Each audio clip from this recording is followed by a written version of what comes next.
All right, everybody. This looks very professional slash not.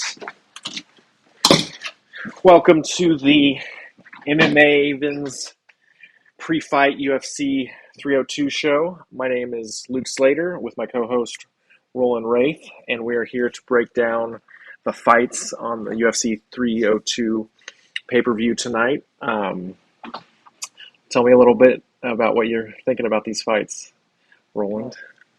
Well, I think we should give a little background information. Yeah, for sure. First things first. Just to give us some credibility here. Former amateur MMA fighter, two hipster for Tapology and Shergoff.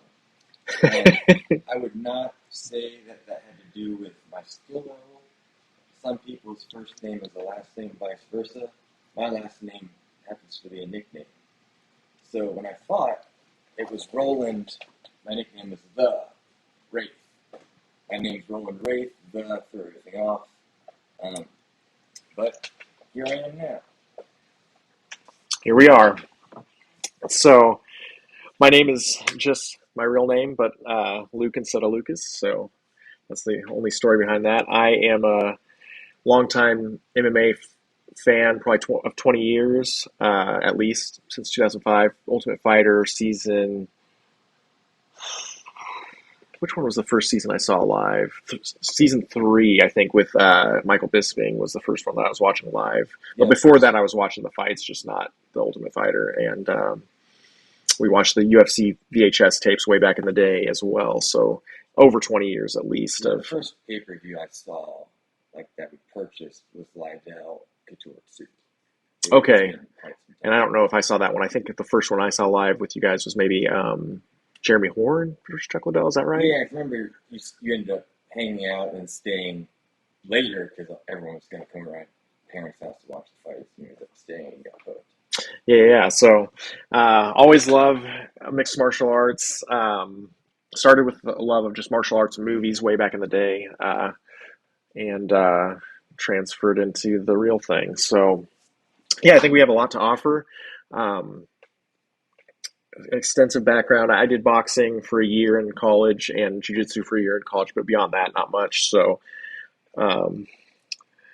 about as much qualifications as maybe Luke Thomas. No, I'm kidding. Definitely not even as much as him. But anyway, so all that to say, we're hugely passionate about the subject. We have a lot of knowledge of the sport, and I think we have a lot to offer, and analysis and just punditry-wise. So anyway, first let's break down the main event between Islam Makhachev and Dustin Poirier. Tell me what you think about this fight. It's hard for me to envision this fight without getting too emotional. Probably right now, Dustin Poirier is my favorite fighter in the UFC, so I obviously want him to win and succeed. However, I am worried about this matchup, not necessarily because it's Makhachev and it's his name. I mean, Makhachev has fought a real heavyweight since 2022. Mm-hmm. But my fear is that the times Dustin has lost in the lightweight division, both by submissions, Habib, round 3, rear naked choke, and then Charles Oliveira, also round 3, rear naked choke. However, the techniques used to lock in and finish the choke were radically different. So I don't think those two fights show a hole necessarily in Poirier's game. I don't think those two fights make him susceptible to rear naked chokes at some logical extent. His only other submission loss was by the Korean Zombie in featherweight. So in Dustin Poirier's 14-year career, he's only been submitted twice at lightweight by Habib and Charles. Yeah, arguably two of the best submission artists in the history of the sport. So in the deepest, best division in the sport. Yeah, and if you want to get into some weird MMA math, I mean, Oliveira took Chandler's back. Chandler's never been submitted. He got out of Oliveira's back take and didn't get choked out. However, Poirier got choked out by Oliveira, yet Poirier is the only one to choke out Shannon. So, if you look at it all different avenues, the MMA math just starts to break down. Especially if you think about Charles.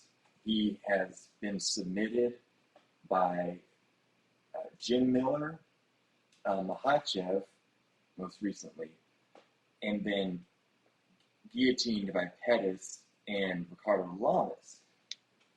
Dustin Poirier was the first person to have submitted Anthony Pettis, and his first fight at lightweight, he beat the shit out of someone who ended up submitting Anthony Pettis.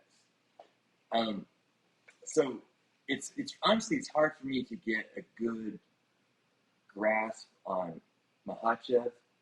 I feel like he's being given an easier route than others because he's Habib's boy, and they want to keep that legacy and Russian viewership alive.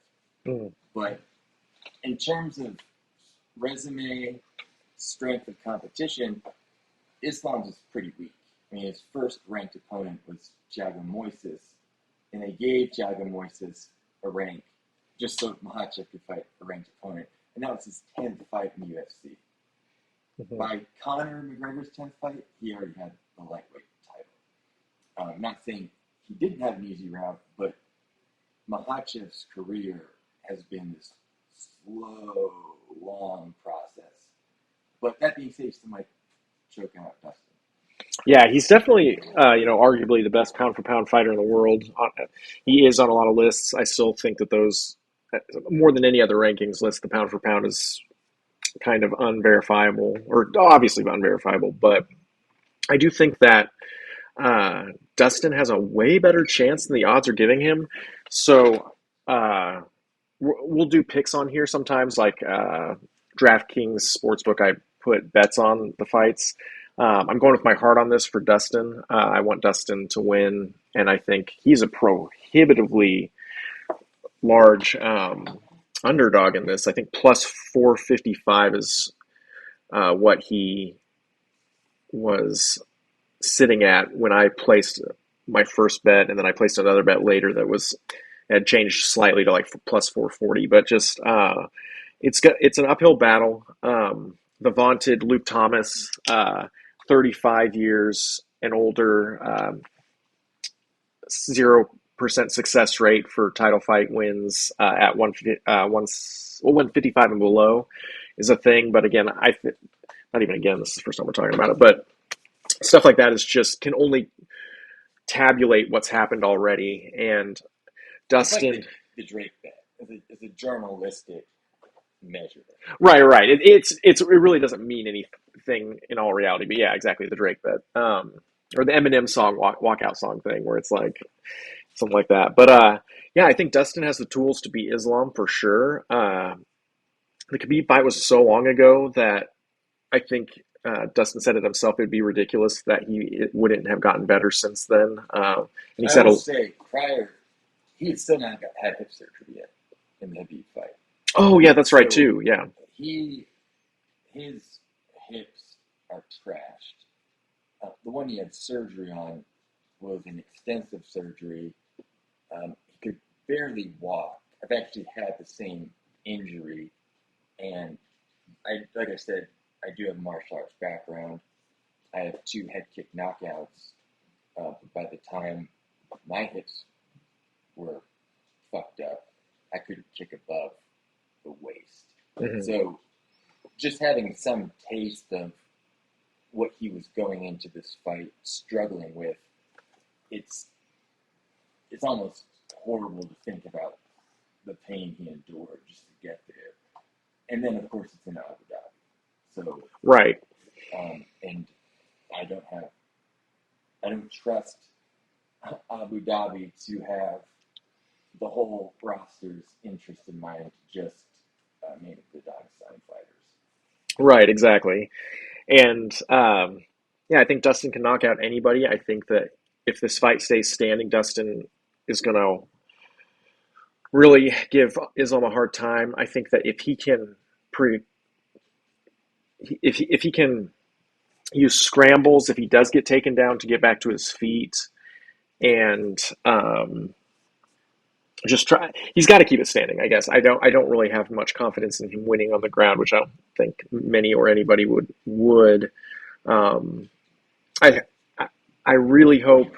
Okay, if he fights him like he fought BSD, Benoit Saint Denis, it's not a winning strategy. But I really do think that he was trying to prove a point in the BSD fight, and I would be very surprised if he used the same strategy against Islam. Yeah, because he showed the same nonchalance on the ground with Benoit Saint Denis that Volkanovski had in his first fight with Makhachev, where it's just like, Right. I'm not even, take me down, whatever. Like, I do not care. You can't shit. Right, and he never looked in super. I mean, I guess BSD had him flattened out at one point, but and then he went for an armbar, and Dustin was out of that. So yeah, I just think that he has a much better shot than the odds are giving him, and he's as live a dog to kind of like reverse the curse or whatever of that 35 and older statistic or whatever. But yeah, it's an uphill battle. Islam is in his prime, and he is, on a however long it's whatever the win streak is since his his one loss in the UFC and in his career. So it's going to be a great fight, I think. Do you have a prediction for finish or round or anything like that? Or I don't foresee it going to a decision. Yeah, neither do I. Just based upon both of their styles. If it were a decision, it would be because Islam wrestle fucked him the whole time. Mm-hmm. You look at Islam's fight against Drew Dober, it was just Dober being smashed before getting choked out. That could be a fear of mine, but I do think that the choke would present itself based on Islam's skill. So, just if I had to, give a prediction, which I'm being asked to do, I would say Islam will probably submit Dustin in round 3 if Dustin cannot finish him by round 2. Oh, okay. So you think that if Dustin can't get a finish by the end of the second round, that it's an Islam win potentially? But that would also depend upon if Dustin's not getting a finish in the second round, or at least looking good. It's probably because his strikes are being nullified by the takedown, the grappling. I mean, Islam has some decent striking. A 5'10" guy head kicking a 5'6" guy doesn't to me represent striking excellence, but I mean it's still a good kick. Yeah. No, I would be incredibly surprised if he got a knockout win, Islam. Yeah, I don't. Dustin, I mean, he's seen it all. He even saw the head kick coming from Gage. He blocked it. Mm-hmm. Got hit by it. So, again, there's this weird narrative, I feel like, where it's like, Dustin lost to Gaethje by head kick. Islam, head kick knockout against Volkanovski. Therefore, Islam will knock out Dustin with head kick. Well, it's funny how so much of the arguments for Islam are for like almost the transitive property. It's like Khabib choked out Dustin, Charles choked out Dustin, Islam will choke out Dustin, or like you say, he got finished with a head kick against Justin. He's going to could get finished by Makhachev that way too. I think it's a knockout by Dustin. I say third round TKO or KO. Probably KO, to be honest, if he gets it. I think his hands are just so heavy. If not, then probably around that same time, maybe fourth round submission by Islam. But yeah, I'm just happy to see the fight. I didn't think we would get this fight necessarily after the BMF belt fight between him and Justin Gaethje. I thought it would be a while before they would fight again, or get it.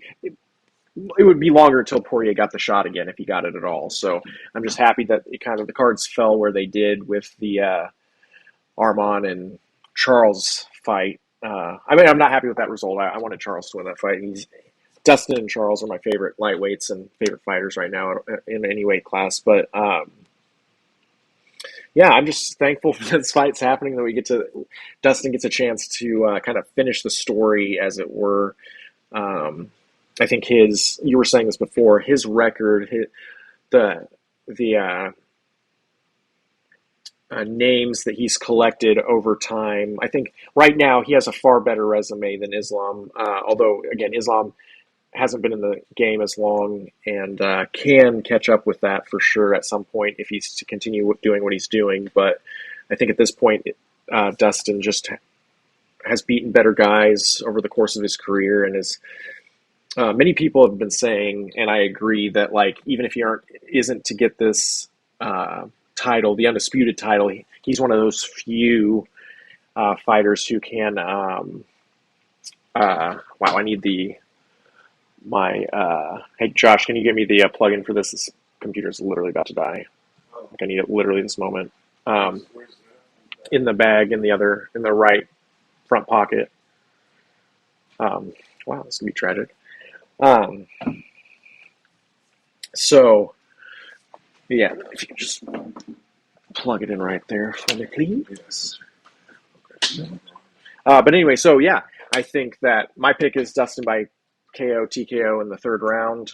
You think he would have to get in the first or second round, or it's a Islam submission win, most likely. Yeah, if I didn't have an emotional investment in Justin Poirier, I would be confident Islam is going to beat him.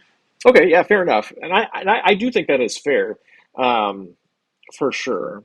I do, but it's like one of my things is that Poirier has been fighting his style of fight for a long time. He's not had to go against grapplers most of his career. Islam, on the other hand, is going against people who don't want to grapple him. So Poirier is a style of opponent that Islam is used to facing. One who wants to take his head off, defend the takedown, avoid grappling. Islam's used to that. Poirier is not. And that's why I'm afraid, because later in his career, when he's gone against two grapplers, he's struggled. Although it's, again, anyone would struggle against Khabib, and Charles could potentially choke out anyone on the fence. So it wasn't like, he did a double leg, past Dustin's guard, mounted, gift wrap, shape in the back, choke him out. It was a very slick, fast, explosive submission, the kind that like Frank Mir or Ortega would get. right. Another thing too is, and this is by no means minimizing Makhachev's grappling, but I don't like this narrative of how easily he dominated Charles on the ground. Because people are like, man, when Charles got choked out, that squeeze must have been insane, as Jorgen says, the black belt squeeze. And if you watch the fight, right before Charles gets choked out, he gets hit hard with, I believe, a right hand. So he gets rocked, he falls down, gets choked out. So this idea that Charles, being this submission magician, one of the best jiu-jitsu practitioners in MMA of all time, and that he had some like shootout with Islam on the ground is just not true. He got clipped by Islam, lost his abilities. You see, every hit go down the belt, and Right. choked out without doing any defense. So it's anyone who knows jiu-jitsu would have done more than Charles did, which shows how much that strike affected him. Yeah, and it was a well landed strike, and yeah, it's true. He didn't get out grappled. It was literally part of a striking to submission finishing sequence, kind of like Nick or Nate I was Diaz. gonna say like Nate Diaz. So many of his guillotines have come after he's one sometimes been rocked or hit hard, and he does those slick combinations, and then when they shoot in, he usually gets the guillotine. Um, he submitted Tony Ferguson off the shot guillotine. That's how he submitted Jim Miller. That's how he submitted Melvin Gillard. So a lot of Diaz's chokes come in a scramble after he's rocked his opponent on the feet. Right. It's very rare that you see jiu-jitsu play out in MMA. Usually the choke comes from getting your ass whooped so you don't know how to defend yourself.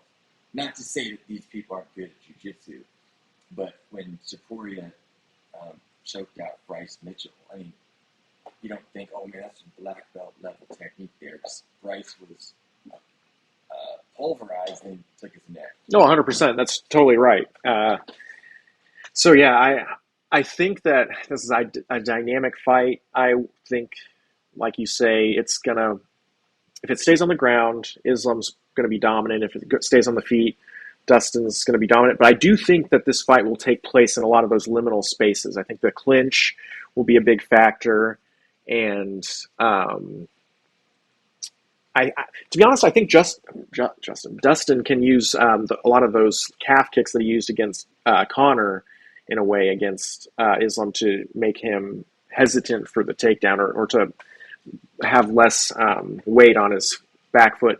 Another thing is that I feel like, I could be wrong about this, but I think that Islam does not have as many fights against southpaws, which is another wrinkle to this. But at the same time, I mean, he trained with Khabib for so long when Khabib was training for Dustin. So, I mean, he knows Dustin pretty well, I'm sure. So Khabib's going to be in his corner, which is fascinating. Hasn't been in his corner for the last couple fights at least. So, oh, and that's another important thing that people need to remember and to consider is if you have the same stance as your opponent or the opposite stance, that will give or take away the head kick.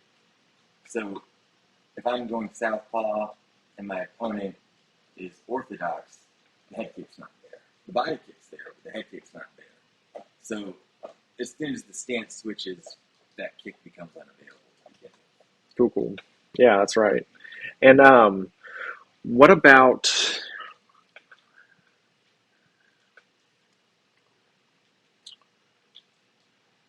Sorry, I just kind of like lost my train of thought. But do you think that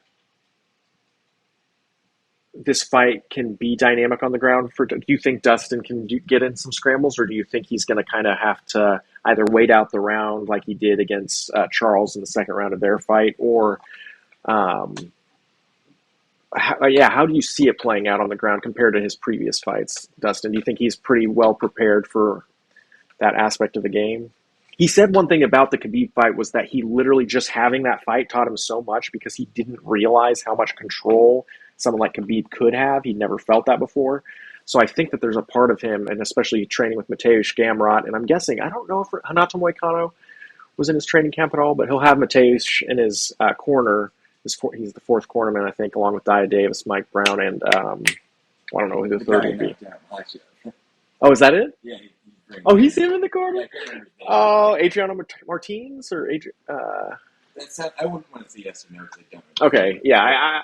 I Whoever knocked out Makhachev is rumored or reportedly in his corner. Oh, that's awesome. So yeah, I think that that's also a factor. It's just having had the Khabib fight gives him that. He knows. No, exactly. He knows what to expect. That goes back to my point with Dustin being choked out by Khabib and Oliveira. The Khabib could not choke out Dustin like Oliveira choked him out, and Oliveira could not choke out Dustin like Khabib. Yeah, Adriano Martins. I just looked it up on Tapology. Yeah, the control thing is a huge factor because they said Dustin was never controlled by Charles. There's that abysmal second round where Dustin just kept him in his closed guard and stalled because he's afraid of Charles. And he admitted that he stalled too. I mean, that was the whole point almost, essentially. And again, I'm not trying to fixate too much on this, but he has bad hips, and you need flexible, dexterous hips to have a good guard. So when I see him in guard, he looks like he has arthritis. Like the ball and socket has turned into hinge. I got you. And so when I see him in guard, even when he's pulling up submission, it seems so like strained. Granted, he has the technique, but I'm not impressed with his closed guard. But it's very hard to have an impressive closed guard. And do you think that that's gotten better since the surgeries, though? Do you think we haven't seen a lot of it since then anyway, just because it hasn't come up? Yeah, I do remember that with body kick. Because you watch that Habib fight, he throws a left kick, and it looks like he did a front snap kick, then swung it into him, and then he trips over. Because it was against Dan Hooker that was his first fight after the surgery, right? Because I remember his body kicks against Dan were I thought pretty thunderous. I remember thinking because you could hear him at the apex. It was they were better. You could tell that he could turn his hip over more instead of just swinging him like that. You could actually get the hip over for some striking. But yeah, you can still tell he still walks that limb. He kind of has that little, but that doesn't. And granted, too, I do not think this one's closed guard ability is going to determine this fight. Sure. I think with Dustin is, he's obviously decent on the ground. He destroyed Chandler there after getting hit and stuff too. Yeah, man, Chandler. And I have a love-hate relationship with that dude. My fear is that, and maybe I have to look at this a little bit more closely due to how it happens, but in Dustin's, at least when he fought Benoit and fought Chandler and Charles, regardless, he ends up allowing himself, like Tyron Woodley, to be backed up against the cage. And then Dan Hooker almost knocked him out. So somehow Dustin always ends up like Anderson Silva would, but not on purpose, back against the cage. And he's it's like he's forgotten where he was. So he's fighting back, hits the cage, and it's oh shit. And then for as good as his ring craft is and his boxing. Well, I don't think he does have good ring. Oh, ring craft. Sorry, as good as his boxing technique is, I should say. Sorry, his ring craft is not there. And I'm just, like I said, in the BSD fight, I think he was more kind of messing around with him, and that's not an excuse. But if he, like you're saying, if he does mess around with Makhachev like that on the ground, he's getting. Yeah, he'll get submitted so quickly. He knows that. So I would be incredibly surprised if he treated that fight the same as he did the BSD one. I think he really was trying to test this guy who was outside of the top 10, but who had a lot of finishes. He wanted to take him everywhere and kind of show his level. And I think there's a bit of a troll to the whole, 100% there's a troll to the whole don't be silly, jump the gilly kind of thing that he has going. But I really don't think, I don't know. I'm just saying, please, Dustin, do not try to jump a gilly even once.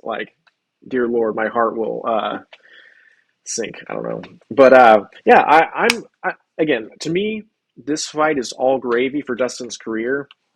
He's got his Sauce Hots company. He's got his charity. He's done so much in the sport that it really is just checking off a box that it is very important. But something you and I have talked about before, the belts in the divisions are sometimes almost randomly gotten. For Khabib, he fought Ally Quinta to win the belt. Dustin and Tony had fights that were arguably higher level to get their interim belts. Yeah. So the undisputed to be honest, undisputed is kind of like the wrong word always, but they just like to use it. But yeah, like, I mean, Tony fought Kevin for the interim, Dustin fought Max for the interim. And I think both of those fights are more impressive victories than the one that Khabib had. I mean, Tony triangle choking Kevin, Poirier outclassing Max on the feet, in what would have probably been fight of the night on any other card if it weren't for following the Izzy Kelvin fight. But basically, all this to say is that it really is more of a, yeah, I don't know. It's just gravy to me. I feel like he's accomplished everything he could possibly accomplish in the sport except getting an undisputed belt. I hope he gets it. It's a tall task for anybody. But I think that as much trouble as Volk gave Islam, gosh, nobody's calling Islam Izzy.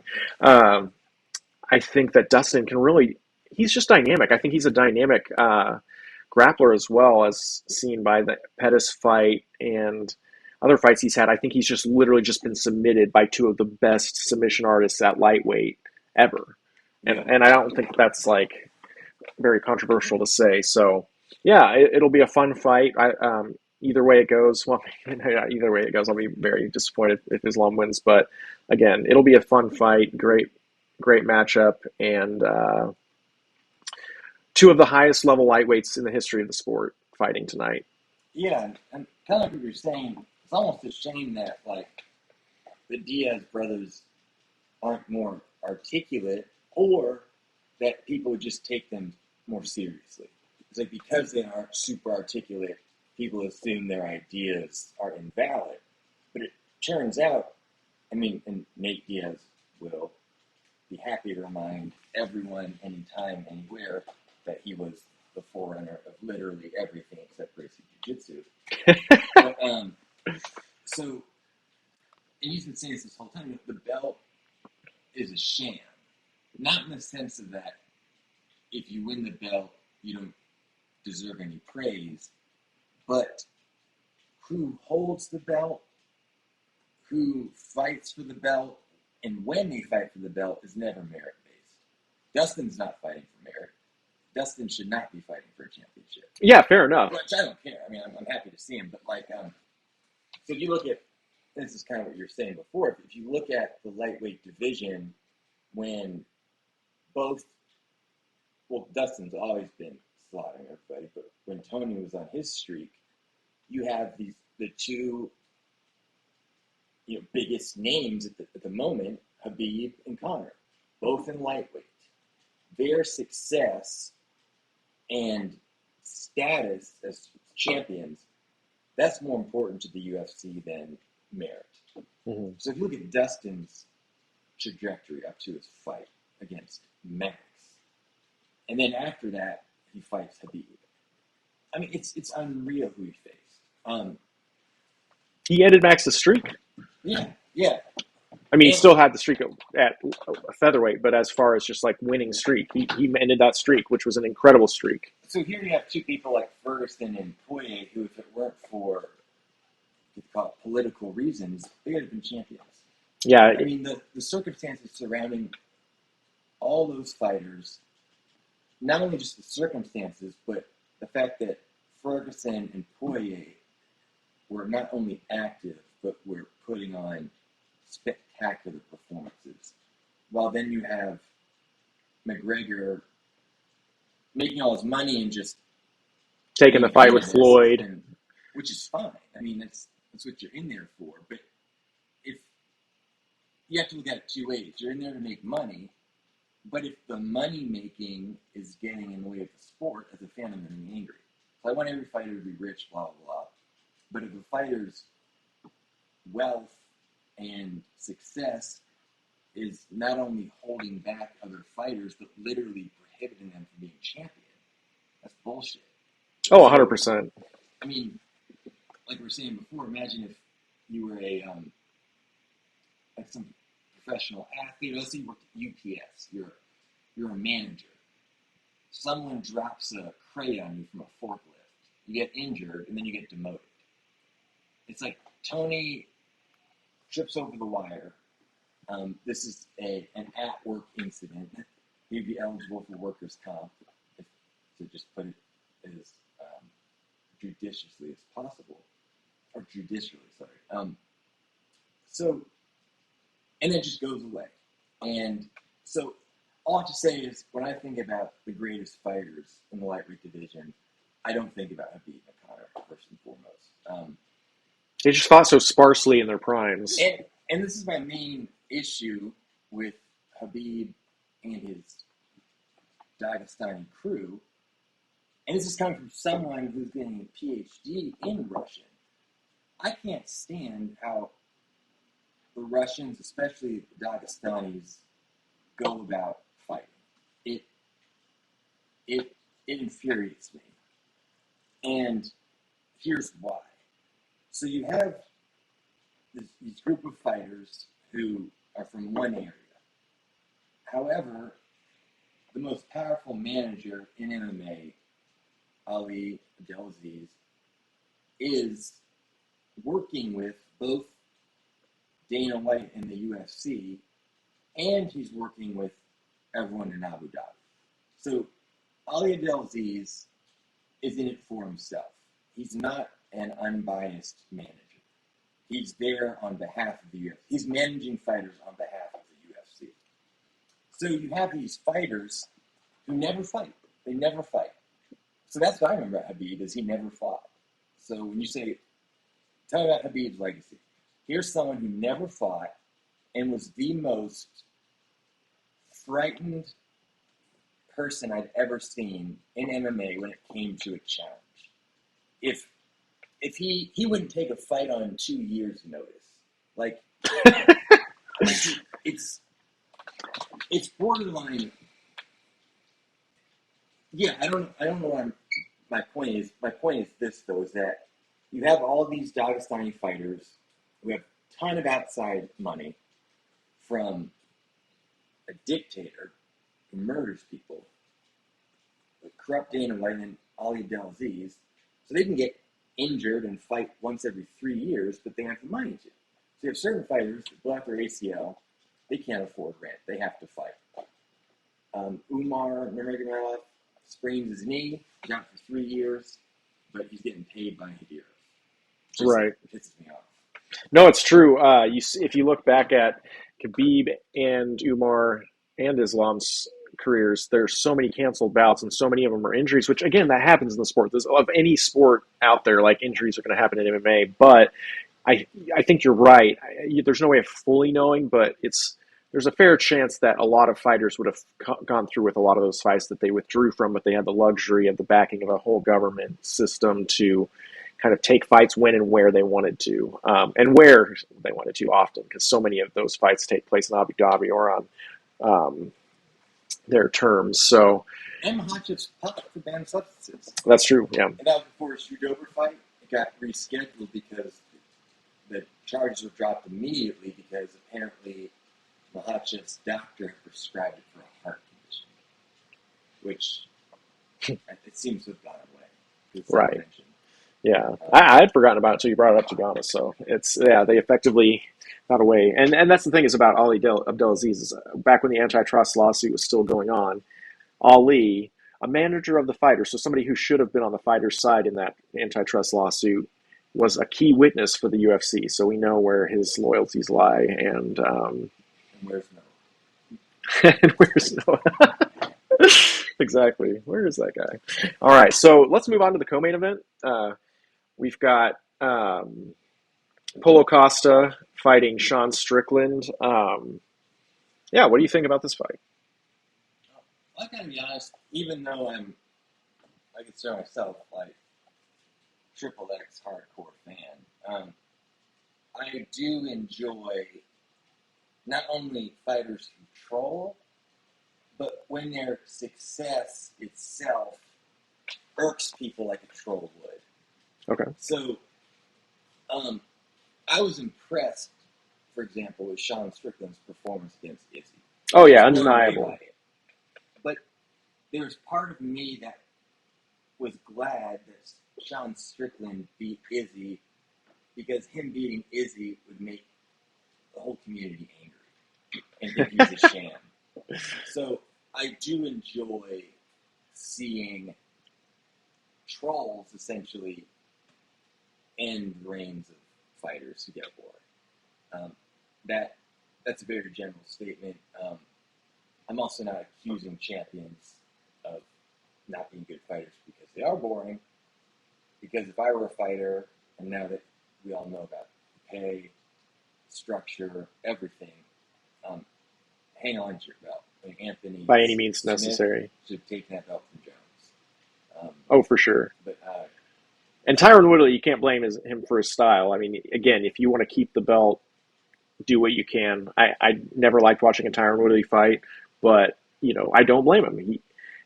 Dana White once he lost that belt, he was never going to get even a title shot again. I mean, Dana hated him. Like, there's no way. So you really are just kind of you just got to do what you got to do. But yeah, I mean, for sure, Izzy too was somebody who I love his style. He's one of my favorite fighters in the UFC modern age. But he became cautious often in the past like 5 or 6 fights. I would say it seemed like he wasn't pulling the trigger the same way he used to for the most part. And hopefully that changes when he comes back. But I mean, there's a part of it that you just are kind of trying to hold on to the belt, not make mistakes, and many times in doing so, especially if you have a challenger who's also doing that, someone like Jared Cannonier, who I feel like just totally failed to pull the trigger against Izzy, to see somebody like Sean come in and go after it. Like, again, Sean is not a fighter I enjoy watching for the most part, or at least up until that fight. He was somebody who has impressive striking defense, but kind of sticks to that 1-2. It's kind of bread and butter. Striking, but that is probably one of the best performances I've ever seen. Well, that too, the lifting of the leg. So yeah, that was such an impressive performance, undeniable. Even though it was against one of my favorite fighters, and but yeah, sorry, I kind of cut you off. Oh yeah, so for and Sean Strickland isn't necessarily like a classic troll like definition. It's more like his identity fits with a certain narrative, which makes people not like him or think he's white trash, neo-Nazi, etc. I feel like he's authentically what people think Colby Covington is as his shtick, in a way. I mean, not exactly as cringe, but says similarly concerning things, but you can tell, like, this is just who he is, whereas Colby, it's this put-upon thing that maybe is enhancing his personality that's already there, but, like, it just feels inauthentic, where with Sean, it's just like, that, like, this is just who this man is. That's some scripted. Yeah. And so, going back to the Izzy thing, it's like, if I'm champion and someone's going to step up, I'm going to be the one to take him down, take his belt, and they just play this cautious striking game. It's kind of like, all right, if you want to do that, feel free. I'm the champ. You're missing a shot. Mm-hmm. And so it's kind of the thing. It's like, I respect champions for doing that because it's their life, their body. But it doesn't mean I have to like it. Oh, yeah, for sure. I can't. You'd have to pay me to watch. I'd pay not to watch a George St. Pierre fight. Maybe there's like post Matt Serra, essentially. Oh my goodness. Like it's. I remember dreading him at the pay-per-view, just dreading it. He used to be one of my favorite fighters, but basically after the Matt Serra fight and seeing the subsequent fights of like how he just became so gun shy, it was like I was always rooting for Thiago Alves, Dan Hardy, really anybody, just because it was like, oh my gosh, you have become a pure control, pure risk averse fighter to the point where it was just like, I mean, that Nick Diaz fight was almost interminable. Like the lead up was so fun, but then you get to the fight and he's like sticking in half guard, keeping him in. Shamrock fought Gracie for that second time. He stays in his guard for 3 hours. Oh my gosh, yeah. So George knows that if I stay in Nick's guard or half guard, I'll win. Mm-hmm. So again, when you see a fighter use the rules to make it less of a fight, in my mind it just takes the whole purpose away. But for sure. Aside from that, I was happy to see Sean Strickland beat Adesanya. I did think he beat Dricus, but Yeah, I think a lot of people did actually. I think that in the moment I thought Dreykus won, but I could have scored it for Sean as well. And then somebody like I think Luke Thomas, I think initially scored it for Dreykus, but then in seeing it again, thought Sean won, and Dana White on the night thought Sean won. So it was an incredibly close Yeah, fight. but honestly, Sean needs to learn from his mistakes. If you keep having these split decision losses, then do something about it. Yeah, Jared Cannonier's fight with Jared, that was a close one too. Yeah, and I mean, I think he beat him, but it's like, you are very much aware that this is what happens when you fight. So if you don't want to keep it happening, then do something about it. Right. Open up a little bit more. And so Paulo Costa, going back to the question, he's another fighter that I didn't even know about or really liked. Someone I think is hilarious and follow.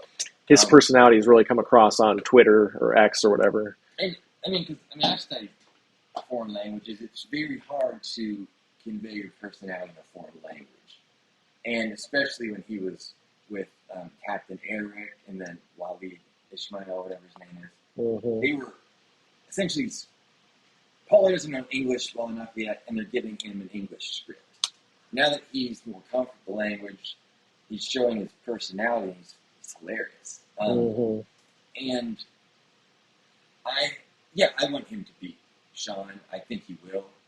I think that fight he had with Adesanya, it was almost such a smear, almost, because he gets like, pumps him twice too at the end.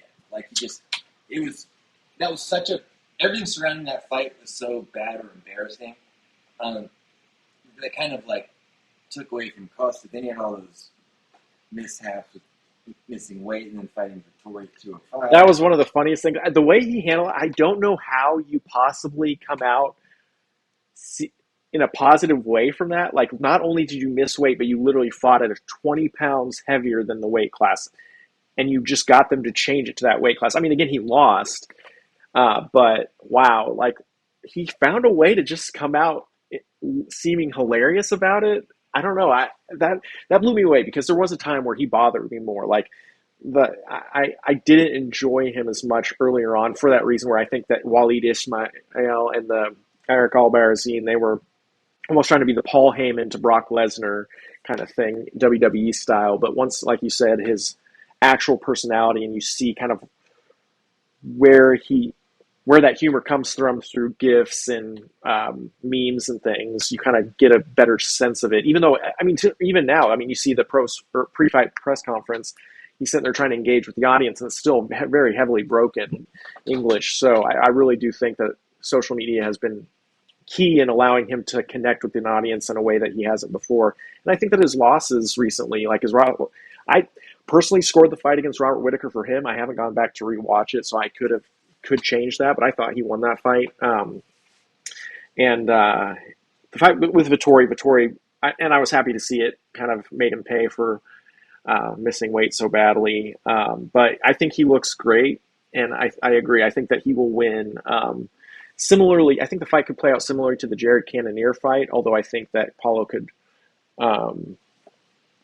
make it a little bit more dynamic than Jared. Jared's a little more limited, I feel like, compared to what Paulo does. But I feel like they're similar fighters. But I think the heavy hands can get through and the kicks. Man, that was the other thing that impressed me in that fight against Robert.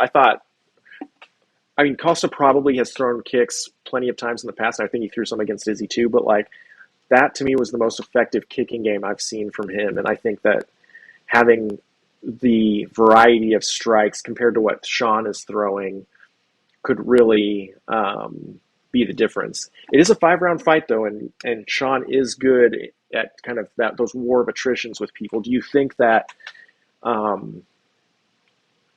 it's a pretty closely matched fight, or are you pretty confident in your pick of Paulo?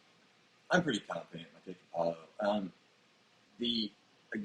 Most of the X factors, or whatever you want to call it, with Strickland was like, they're just wrestling, but taking down. You're just going to strike it. Paulo's comfortable on the ground, and he's not timid. Like, whether he's fighting Romero, Adesanya, anyone. He just stands in front of you and just fights.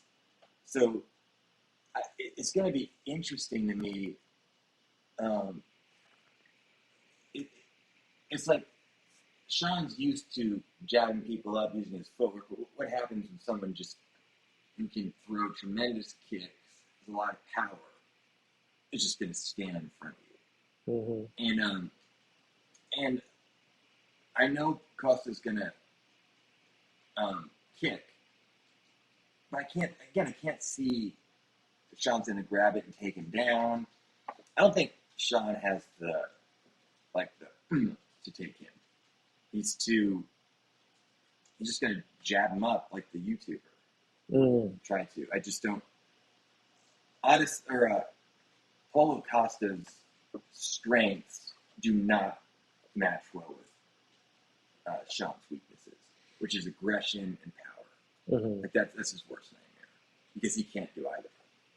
That is true. I think the only way Sean wins is by kind of doing the Max Holloway thing where he just outlands him over time. That's the one thing I'll say about Paulo is sometimes he gets so comfortable in there. I really think that's the only reason he lost the Robert Whittaker fight is that he just got outpointed when he was landing the heavier strikes. I mean, I feel like he multiple times almost finished Robert. Maybe it was just at the end of the first round, but there were multiple times in that fight where I was like, oh my gosh, this could be a finishing sequence. I never felt that way about anything Robert was doing to him.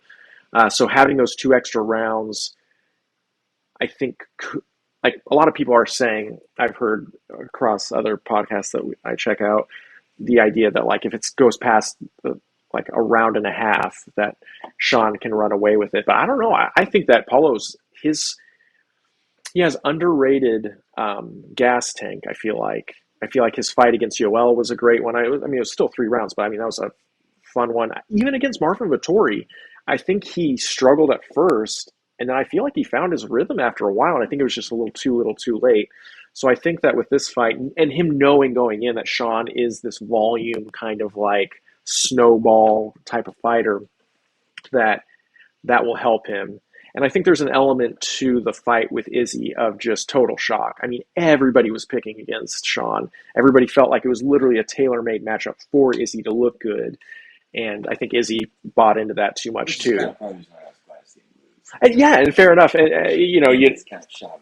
Schadenfreude for sure. So yeah, I'm excited for this fight. I think it'll be a fun one. I think that either way it goes, it'll be a fun stand-up fight. I would be very, very, very surprised if there was much wrestling, unless it was just kind of to induce clinch strikes. I think if it's grappling, it's going to be like when Costa fought Rocco. Okay. On the ground due to the heavy strikes. Due to heavy strikes, yeah, for sure. And that's one thing about Costa is that I said he's so tough. He just stands there. He doesn't stop standing there. And it's even funny when and again I see both sides of this, but when Costa was fighting Adesanya, he's just kind of standing in front of him. And Adesanya's his footwork, and it's like Romero, and then he does that thing, and it's like he wasn't really being like Romero. It's kind of like it's like Adesanya approaches most fights like Carlos Condit's going to fight Nick Diaz, and then when people don't chase him, he's like, "What? You're not chasing me?" So I don't know. It's like I think Sean succeed against Adesanya because his jabs literally and his ability to not get leg kicked. That's what one thing I need to remember is it's unreal. He looks like a video game character. Mm-hmm. Like he just avoids him somehow. Yeah. So I don't know if that's going to be something that Paulo Costa might run into issues with. But yeah, it's that when Strickland beat Adesanya, he's pressuring with the jab and the teeth. Adesanya likes to move back and strike, but he was just getting up against the cage and then beating him there. Mm-hmm. When Adesanya fought Paulo Costa did not have good footwork, hit him with a lot of leg kicks, and didn't let him advance with his footwork. So Sean and Costa just two radically different styles. One is more, I guess, like Sean's more like a Diaz brother, and Costa's more like Robbie Lawler or something. Right, definitely, Which they definitely. stand in the pocket and swing, and they are fucking tough. So, like, I hope you're up to the challenge. Right, right.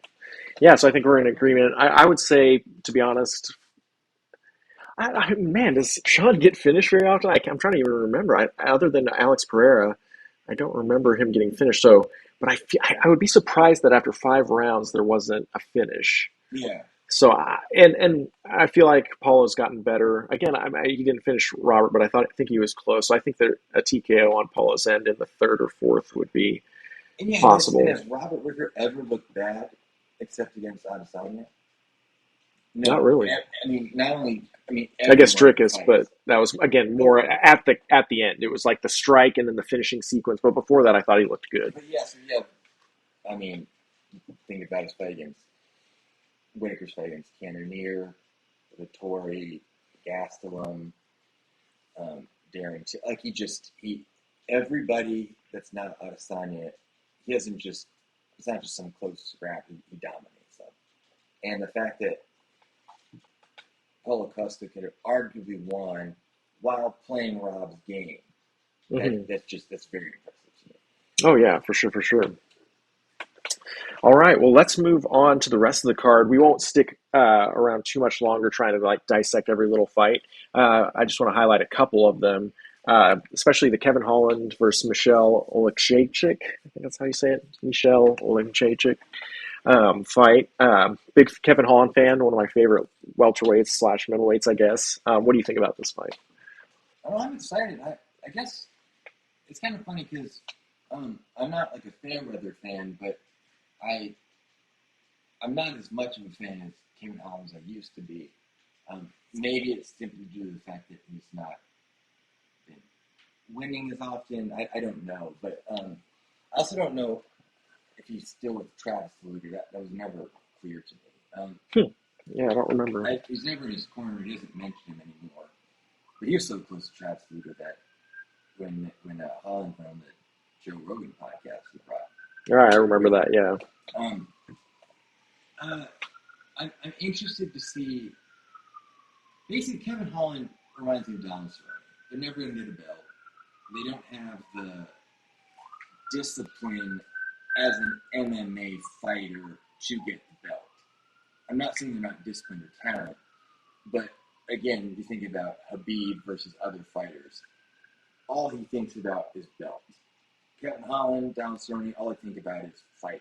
They're fighters. They want to get in there as soon as they can and get back in there as soon as they can. So the thing about Holland is he'll seemingly fight anyone. But if they don't fight like he wants them to fight, he gets clowned. I mean, his fight against MVP, it was hilarious because MVP was doing to Kevin Holland what Kevin Holland does to other people, and Kevin Holland's getting angry. Mm-hmm. MVP was talking shit to him. Kevin Holland was like, "Let's fight." So, yeah, I enjoy Kevin Holland. I guess I don't think he's really ever going to break the top 5 in any division, but I do find him enjoyable to watch. I honestly don't know how he's going to perform. It's 185, which I'm kind of excited about that. I actually feel like he is better at 185. Well, and I think that too, he is somebody who, yeah, he's a fighter's fighter, as opposed to what you were saying, or like you were saying about with Khabib, where he picks his fights. He just wants to fight as much as possible. He literally turned down a fight with Nick Diaz, which would have been a bigger fight clout-wise. I mean, far bigger. I mean, nobody knows Michelle Oleksiejczyk. I mean, I do. I remember many of his fights. Yeah, and he turned down a fight against Nick Diaz a month later just because he would have a fight sooner because he didn't want to wait that long. And it's like, again, it's all about the clout, I feel like, but that many fighters would be like, oh yeah, easier fight against somebody who's like a generational legend and somebody who hasn't won in over a decade. So even, again, just a seemingly gimme fight with high upside. And then you take on somebody at a higher weight class at 185 who many people don't know. and it's a good fight. But I think he's got this. I wouldn't be surprised simply because Kevin is kind of such a spontaneous, um, flighty fight. As you said, he if it doesn't go his way, it's very easy to kind of just go the other way. Like he is not always super disciplined in the way that he performs, but when he's on, he's on. And I think this is definitely a winnable fight for him. And I think that he could take it both standing or submission. Michelle's last fight was against Michelle Pereira, actually, another Michelle, and he lost by what was that? I think it was guillotined pretty quickly, and it was fairly recently too. I think UFC 301. 299, the Vera O'Malley card. Oh, okay. And so yeah, rear naked choke against Pereira, and that was only in a minute, a little over a minute. He beat Chitty and Jaquani before that in one of the best one-round fights you'll see. Chitty was kind of kicking his ass, and then he kind of lost in the end by ground and pound. But that was a comeback fight, and then before that had lost to Kyle Baraglio by rear naked choke, which makes sense. So I don't know. I feel like he's a beatable opponent. All of the people he has beat are not as big a names as Kevin or as well established. I mean, Sam Alvey's one of his wins, which, I mean, I feel like that's almost unquantifiable. But anyway, so yeah, I think this is a winnable fight for him.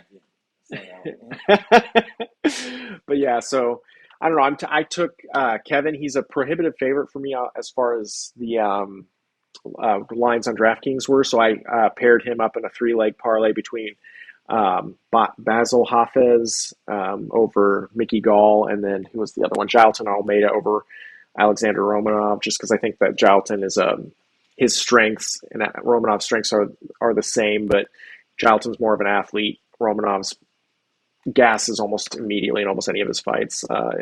Even he gasses even when the fights are going his way. So I feel like I just kind of paired him with those fights to make it worth the money. But yeah, I'm pretty confident that he can win this. But as you say, he's just he's almost like a wild card in a way. It's like which Kevin is going to show up. Usually he does well if he's not fighting a wrestler, but then you have somebody like MVP who's polished enough to kind of like clown him around, like you said. But I mean, he beat Joaquin Buckley soundly, TKO'd him, and Joaquin's having a real run at welterweight.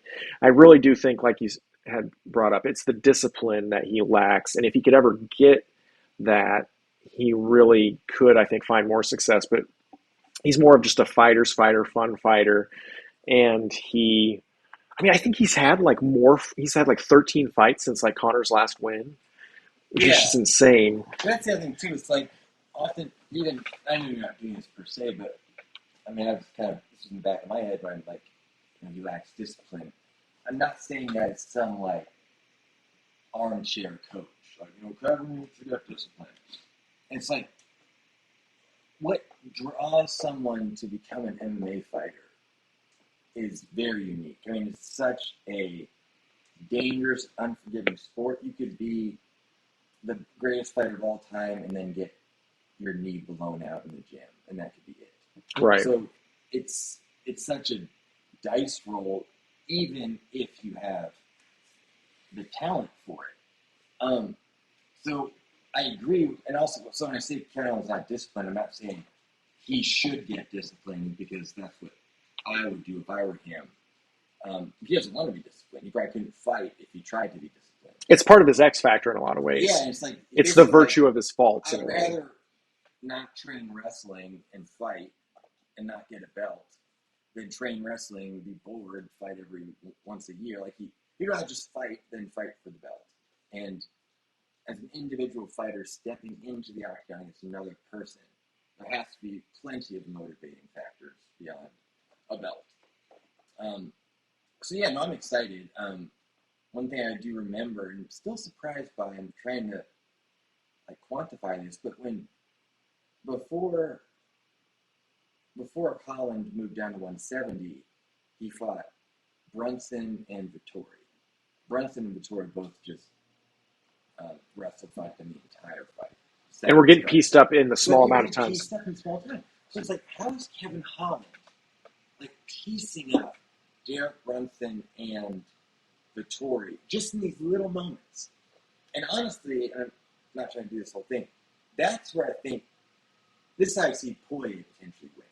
Like, he needs those moments in between those, they're not necessarily transitions, they're not necessarily scrambles, but these in between from going to striking and grappling, whatever happens, Dustin is good with that, like merging those two.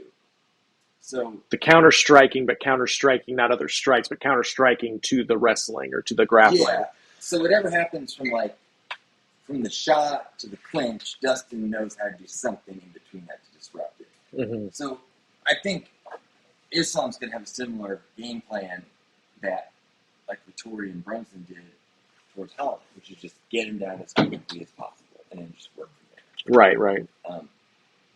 But what interesting though is, I mean, Brunson's Brunson, but I mean, still Brunson and Vettori, still Vettori. How is Kevin Holland like boxing them the fuck up, but then at 170, he's not. You know, you'd think he'd be killing everybody. Right. It's Well, just, his fight against Kevin Holland was a lot of, or Kevin Holland, sorry. Kevin's fight against Kevin Holland, his fight against Stephen Thompson, even though he lost that fight, that was such a fun fight to watch. And it's just always hard. I mean, Stephen Thompson, if he fights somebody that's willing to engage him striking, I mean, he beat Jorge, he beat Vicente Luque. So it's not surprising that in a fight like that, Kevin Holland lost. Yeah, and against fighting Jacare and then pulling guard. I'm going to grapple Jacare. And his fight against MVP, I think he was fucking MVP up on the ground in the second round. I mean, he was mounted, he was hurting him, and MVP got up and eventually, but I mean, he was hurting him on the ground.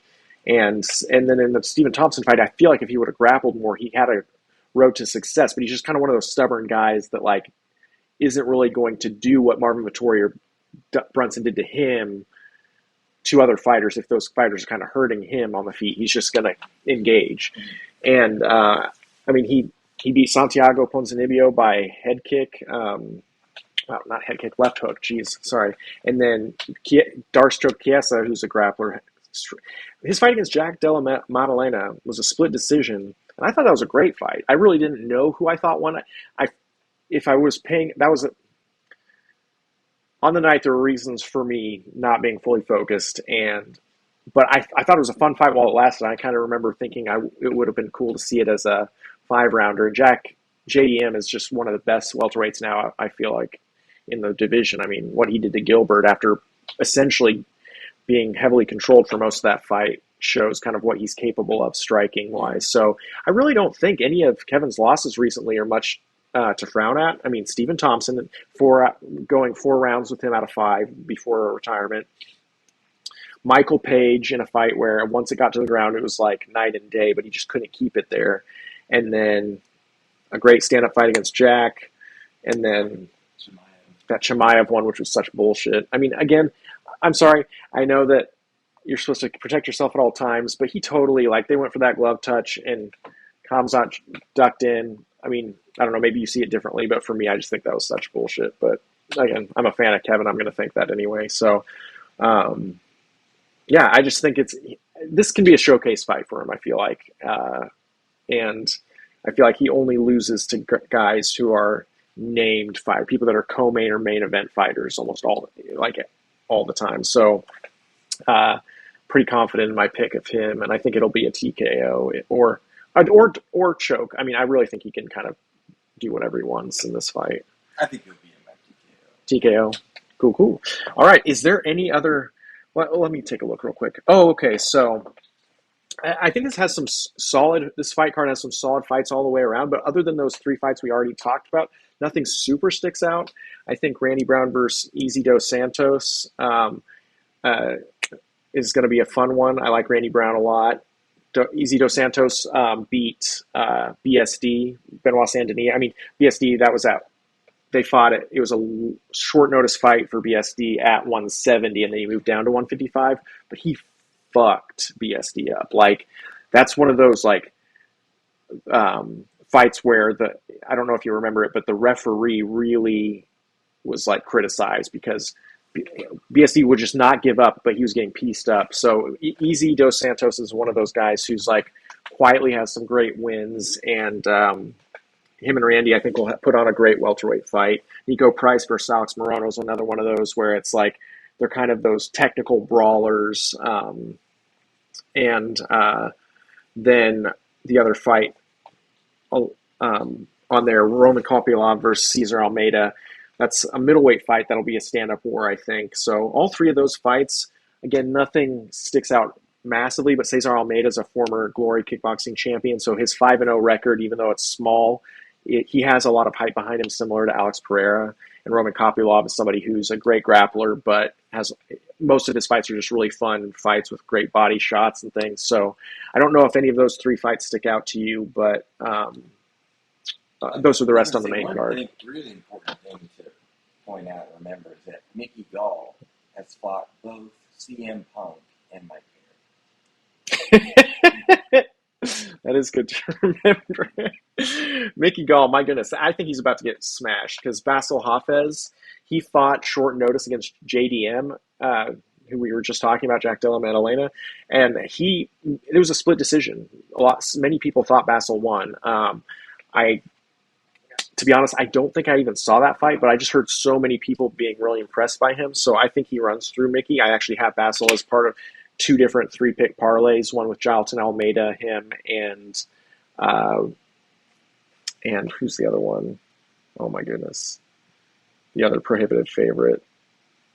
I can't remember. But anyway, I've got him on a parlay to beat Mickey, and I think that's going to be a one-sided fight for sure. Oh, actually, I got to go more into this. So, oh yeah, for sure. I thought this was the case, but I just wanted to say, so Mickey Galls, he has an UFC victory over Mike Jackson. Esquire. Yeah, then he beat CM Punk. He also beat Sage Northcutt. He lost to Diego Sanchez while Diego was with the pervert. Oh my gosh. Oh, Josh, whatever his name is. Yeah. I don't know. Yeah. He who must not be named. And then Mike Perry. What a hilarious resume. Mike Jackson, CM Punk, Sage Northcutt, Diego Sanchez, Mike Perry. It's fucking hilarious. Those are almost like misfit boxing fights. Like none of them seem high level MMA at all. I mean, I know he's kind of one of those contender series type guys. I don't think it was contender series, but whatever he was on. Another welterweight fun fight on there, Phil Rowe versus Jake Matthews. I think that's a fun fight. Jake Matthews, I feel like his boxing has gotten really fun to watch, but outside of that, I don't know that he has a lot of polish to his game even after all these years, but he's definitely improving, I think. Does he? Okay, maybe I'm just misremembering. I can't picture it. Oh yeah. Who was he fighting? Who was like gouging out his eye when he was going for that guillotine? Was that the Leech? Li Jingliang? Yeah. Yeah, that was some BS. I remember that. Like, he almost got that choke, and the only reason I think the Leech got out of it was just blatant eye poke. Yes, exactly. You still want a decision in that one, though. I don't know if it was blatant because I remember he had the guillotine from full guard and he had great posture. So I think Leach really was just trying to touch something. So if he was being choked out from the guard, I mean he's just putting his hand on his face to get some. I mean it could have been intentional. So that's but there's a lot that could have happened where it's this guy's getting choked out and trying to press off his face. Maybe a stunt went in there, but it was kind of weird. It was weird. For sure. So, let's just kind of run through these because, like I said, we kind of covered them briefly. Who you taking, Nico Price or Alex Morono? Oh, Alex Morono. Same. I think he's probably going to choke him out. I think Nico's a little too crazy and not polished enough on the ground, and Alex is somebody who's smart. He's like a crafty veteran who, despite his kind of intimidating. I feel like he's a welterweight Fedor in a way, not at skill level, but just this kind of if you were to look at him, you wouldn't even think maybe he was even a fighter. Yeah. But yeah, I think Morono takes that on his fight IQ alone, to be honest. Although Nico really has that craziness X factor that he could potentially finish him. But yeah, I'm going with Morono as well. Randy Brown and Easy Dos Santos. Um, Zaleski Dos Santos. I don't know if that oh helps. yeah. Sorry, I just. Um, I just based on, I've not thought about it too much, but I don't see Randy Brown winning. Just Oh, based okay. on the resume. I took Randy Brown. He is the underdog, and that was kind of the only, not even the only reason, but that was the main reason in me taking. No, actually, wait a second. I think Randy is the overdog. 1 second. That was the one that I think. Yeah, never mind. I just know Mickey Gall fought Randy Brown. So.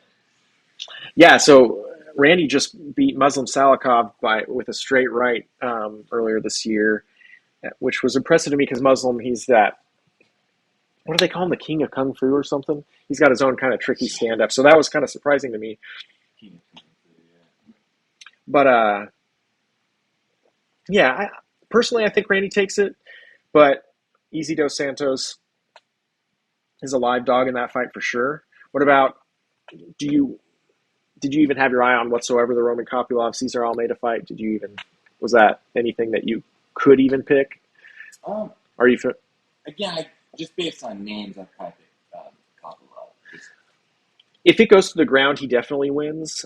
He's just one of those guys who often keeps it standing, but he might, if he were to do the smart thing, especially against someone like Cesar Almeida, who's so extensive in his experience with kickboxing. I think that, yeah, I mean, he has a win over Alex Pereira in kickboxing. I forgot about that. You know, they fought 3 times and Pereira won 2 out of 3, but they were all decisions on both sides. So he has a win in kickboxing against Alex, so that's impressive. But all that to say is I think that Kopylov has a better chance if it goes to the ground. It's just a question of if he does that. And then, again, I'm not going to have us pick all the fights because there's a couple on the bottom half of the card that I just don't even care about. But what about Jonathan Almeida versus Alexander Romanov? Almeida for sure. Yeah, that's what I was thinking. I agree. Grant Doskin versus Joe Selesky. I think that this is a good lightweight grappling. Probably a lot of scrambles. Yeah, I guess just gut level Dawson, just based on, again, I've not like sat down and thought about this extensively, but more just based on as my knowledge as a fan from viewing. I just I think he has more impressive style, and his trajectory he's on is building momentum. Yeah, I mean, other than Bobby knocking him out, which was kind of totally momentum stopping, that was a main event fight, and they were really pushing Grant. I mean, I really think that was a setup for Grant to get his big shot. And Bobby Green can strike with anybody. I mean, of course, yeah. he and Fiziev should have been in a draw. Yeah, and that's how good he is. Oh, definitely, yeah. So that's no problem getting TP overcame by Bobby, and that was a huge step up for him. But yeah, I think he takes this, and I think it's a fun grappling match that will be enjoyable to watch for as long as it lasts. And then Phil Rowe versus Jake Matthews. Honestly, Jake Matthews. I think Jake Matthews has you. It's funny because you'd think he's older, even though he looks younger to me. I think he's older than he is based on his time he's been in fighting. Yeah, he's been in the game for a while. But then I think he looks younger than he is just because of how he looks. Right, he's born in '94, but he's fought in the UFC. He has how many fights is this? 12 wins, 7 losses in the UFC. So he's been since 2014. So he's been in this for 10 years now, and just the UFC alone. So, yeah, he's one of those young dinosaurs, as Vitor would put it. And yeah, I don't know. It sounds so funny, but because Phil Rowe lost to Neil Magny, I think he's going to lose to Matthews. Oh, okay, fair enough. I think it's a close fight for sure. I was a little bit torn, but I went with Phil because he was the underdog, so I put a little bit on him just because I think it's a close, fun, technical fight. But yeah, it wouldn't surprise me whatsoever if Jake took it. Well, that's it for the card. There's a couple other fights on there, but I don't know enough about the fighters to really make a guess. I feel like Alan Perez will beat Jocelyn Edwards, and I think Andre Limo will beat. I should remember who's fighting. I forgot. Oh, what about the women's fight? Yeah, Jocelyn Edwards, Alan Mm. Perez. You take it. Oh, I'm taking the twerker, Alan Perez. oh yeah, I forgot there was a women's fight. So It's the second to front I meant to say that as a joke. because there's no women's fights. Yeah. Yeah, I know. It's the one. It's the second fight on the card.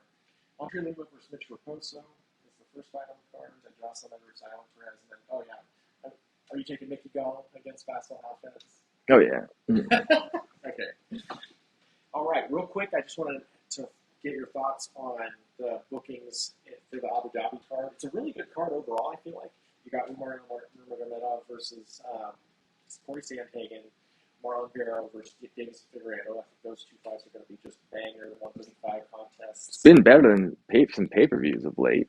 Yeah, very likely so. Yeah, and then but the two fights that were announced that were kind of almost shocking in a way, at least to me, are Vicente Luque versus Diaz, and then Michael Chiesa versus Tony Ferguson. What are your thoughts on these fights? Arguably, Nick Diaz and Tony should be fighting each other based on how long they've been in the UFC and how kind of like unsuccessful they've been for so long. But yeah, just what are your thoughts on the matchups? Yeah, I'm just curious because I was just kind of very surprised by both matchups. Yeah, I guess I'm not. I guess I'm not surprised. I mean, I agree that Tony and Nick should fight, but the fact that Nate's last fight in the UFC was Tony, I can just Nick shouldn't fight he's a better fighter than me. He shouldn't have to beat the guy that already fucked up. Just something like that. But No, I agree. I think that fight they may even presented it to Tony, but he probably just turned it down because he hasn't seen Tony as a challenge with that losing streak, even though he also hasn't won a fight since DJ Penn or whatever. yeah, I mean, my question is, what makes someone, I mean, outside of like those draconian penalties for using marijuana, what would make a 41-year-old who is so outspoken about hating fighting want to come back? I think he wants to fight out his contract. That too, in money. So I think he probably needs money and wants to be free from his contract. So the fact that Nick, you're having someone who doesn't want to fight, and not only that, doesn't want to fight outside of Stockton if he had the choice. Now he's gonna have to go to Abu Dhabi. I don't understand that. He cannot fly overseas because he can't function without weed. He doesn't have weed. He can't. His anxiety is not stabilized. So I cannot imagine someone with as much anxiety as he has, who is so dependent upon marijuana to medicate him, that you go to Abu Dhabi and things are just going to be fine. Right. I don't think he's going to fight that card. I think he just ends up withdrawing. Something's going to happen. I don't switch it to a different fight card even potentially. I mean, this guy doesn't want to fight anyways. You think he wants to fight in Abu Dhabi and give up weed, even though now that the weed rules are even more lax? It's like just have him fight somewhere where it doesn't matter if he smokes the night before. Yeah, or the day of. It's like, I mean, that he would if he could. So that's just weird to me. And I know Dana White is so petty that it's almost beautiful. So in his pettiness, it's like decades old. So I could very easily see him doing this on purpose just to fuck with Nick. Sorry. Oh, definitely. I mean, they did it with Hamza versus Nate, or when they tried to make that happen. And thankfully, that was one of those MMA gods things where it's like they were trying so hard to fuck Nate, like keep him from fighting until the very last, like October, whatever the date was of that fight card was the last possible month that they could schedule Nate for the last fight of his contract before they just had to give him up. So, and then they gave him Hamzat at 170, and thank goodness that he ended up fighting Tony and leaving on such an iconic win. I think it was, what was it? It ended up being 208. Something like that, yeah. It should have been 209, and it might as well have been if the referee had stopped it at that time. So very poetic. But yeah, no, I think it's an interesting matchup because I don't know, maybe I'm the only one in the world, but I feel like he looked fairly decent with his striking against Robbie at times, but just in moments. I mean, it wasn't a good fight, but I just thought there was enough there that combined with the fact that Vicente Luque is another one of my favorite welterweights, he had this brain bleed in one of his last fights. A couple of fights ago. I don't know if it was against Jeff Neal or the one fight before, but he had a brain bleed, and he just really hasn't looked the same since. I don't know if that means he's more like susceptible to TKOs, or if he literally is just there's a timidity is the wrong word. That makes it seem like it's this like being a pussy or something. But no, just like sheer like concern for like the health of his brain, whatever. I just feel like he hasn't looked the same since. So I think there's a possibility that Nick could kind of look okay in the fight, even though I don't think he would even necessarily win under the best of circumstances. It makes it more intriguing than it would have been. I mean, if this was a couple fights ago against Vicente, I would have thought this was a total squash match. But now, just because of the way he's fought more recently, I feel like it's at least less concerning than it would have been before. Yeah, and I think his recent fights are his performance has to do with the strength of competition. He's never been able to. I've liked him. I watched him on the ATC versus Black Zillions. Yeah, you knew who he was before. And he was. I thought he was cool, and he's getting. Like, I think he darsed the wrestler that like in this really pivotal match. But anytime he's certain fights of his, I'm not going to call him lucky, but Nico Price was beating him up on the feet when they fought. But Nico's eye got swollen, the doctor stopped it. So if Nico Price is out striking you, that's a problem. Fights Mike Perry, very close fight. He gets that knee in the nose. Fights Jeff Neal, gets fucked up. Can't fight Bilal Muhammad. Yeah, that's when it felt like things had changed. It's like, so he reminds me more of Johnny Walker. He's fighting someone not that good. He can, really do his thing. As soon as he steps up, what makes him stand out, for some reason cannot execute. Because Luque's never been, and yeah, anytime he's like gone up with Thompson, gets beat. Jeff Neal, Muhammad, who did he just lose to? Joaquin Buckley. So yeah, if he fights like Brandon Barberena or something, but not like top 5 guys. So you think he still beats Nick, but maybe it's a competitive fight, or if the fight goes through, if it doesn't get canceled, or if let's say it just moves to a different card, like if they end up fighting, do you still think he beats Nick, or do you think it's debatable? Yeah, probably. He's still 30. No, exactly. He's young. And Nick's going to be like 41. Like, it's like the day before the fight, it's like his birthday or something, which is like, again, I just feel like that's fuckery. Dana is something else. I used to be one of those people who felt he was such a. I mean, he got the sport to where it was in the U.S. in a lot of ways for so many years, but now he's just, I feel like, holding it back and keeps fighters under his thumb in a way that is very purposeful and vindictive. Trying to put his name on everything. Dana White's Contender Series, this, that, and the other, whatever. But anyway. So yeah, I think you would probably like TKO Nick, just because. The thing about Luque and Nick is they have similar strengths. Like, they're not good wrestlers. They have really good jiu-jitsu and submissions in transitions. Like, I mean, Luque, you're getting pieced up by Woodley. Darsed him, Darsed Chiesa. So I think they're almost similar strength-wise, but I think Luque is going to be way more ferocious and younger. And he's still in it for his family, I don't think he's, no pun intended, like tapped out. Yeah, I think he still wants to fight. And Nick is doing this more because he has to. He has to get out of the country. Because I really do. I think he wants to do some celebrity boxing matches or what have you.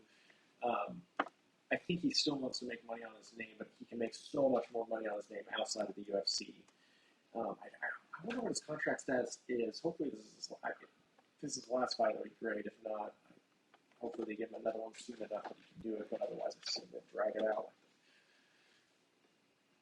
Piece of shit they are.